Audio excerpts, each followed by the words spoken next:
शुभ अभिनंदन। आज आम पिला जाना पद परिचय संपर्क में किसी जाना पद जानवा पूर्व किसी शब्द लिखुची जाना खाता कलम चौक एक वाक्य देखा राम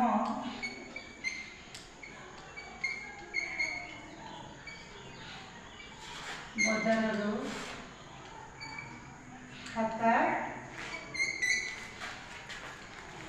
कलम चौक इत्यादि आनंद ये देखा खाता कलम चौक इत्यादि हूँ शब्द किंतु ये जो वाक्य भितर खाता कलम चौक इत्यादि हूँ पद तेनाली जाने कौन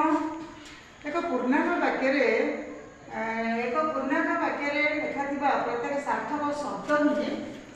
शब्द ही एक पद कि जितेबाला वाक्यटी अच्छे से शब्द गुड़ा हूँ पद बिना वाक्य हूँ शब्द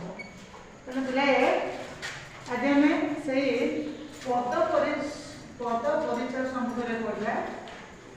साधारणतः पद को 5 भाग में विभक्त कर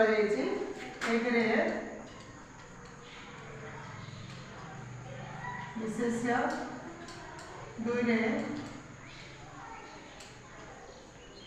विशेषण 3 सर्वनाम 4